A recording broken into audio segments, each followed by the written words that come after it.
Sean and Tamara's show. Hello and welcome back. We're looking at the second day at the GPPAC Pacific RSG today. So there was a bit of discussion we left out from yesterday. Yes, but mostly because the discussions around the country mapping hadn't yet wrapped up. So what's country mapping, you ask? Well, it means basically looking at the context of each RSG, which means Regional Steering Group country member. And like we said yesterday, context is so important when you're working in peace building, so, Yes, Sean, that is, and that took so long, but that's because it's so important, like you had mentioned earlier. And some of the things that the network is looking at varies. There's the issues relating to politics. Every different political situation is very, very different and very, very complex. There's economics, which is the root sometimes of a lot of our country tensions because of poverty and a whole lot of looking at the disparities between communities and groups that, make people upset. There's the environment, both social and ecological. There are a whole lot of social problems, not to mention because in the Pacific we're really attached to our environment, and because we're so rich in resources but so poor when it comes to infrastructural development, there's the problem in that, that in itself, it causes a lot of problems. And so there are all these issues around all these things. Yes, Sean. And then there are issues and how they relate to different area of focus. Like it might affect the LGBTI community, rural women, and even youth. And also earlier on today they had mentioned Mata Halama from the International Steering Group. She mentioned how they did a mapping from 2010 to 2000, the review plan, sorry. So in 2010 they had the area focus was on youth, young people, and then 2011 was land, and so this year it's more on political stability in the countries of these regional steering group committees.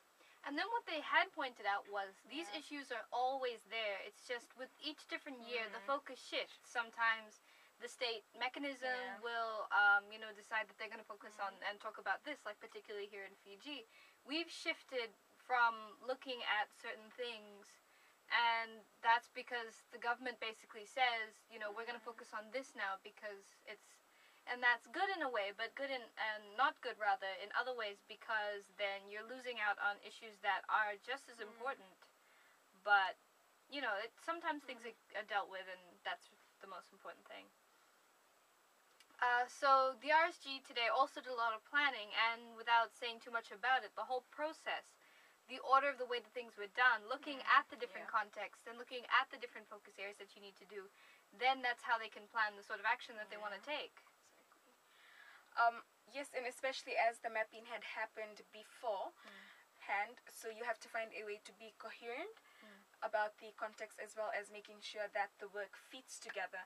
So it's basically been about, like how we mentioned earlier yesterday in our first segment, working in the current situation. So yes, it's okay to acknowledge our history, but taking into consideration the current environment that you are in.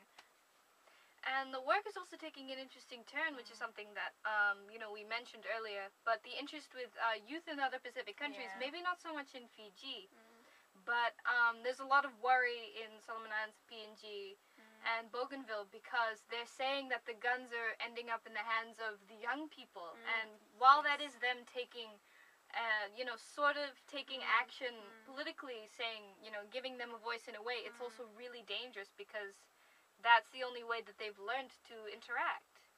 Exactly, because I thought that was really interesting today, that and especially coming from a young woman herself, Bianca, Halden Hakene's daughter. So you can see like the generation then is now taking over, so they're also noticing what's happening around them. And that is worrying in that, you do learn your history, but when it becomes the only way that you know how to react to things, that in itself can be dangerous. And that just proves how important our work is in transforming societies for, more peaceful intervention or preventative action, because the whole thing is, you're seeing that these people are really angry, but you need to address it rather than addressing the fact that, look at all these, young dead people. That's really worrying.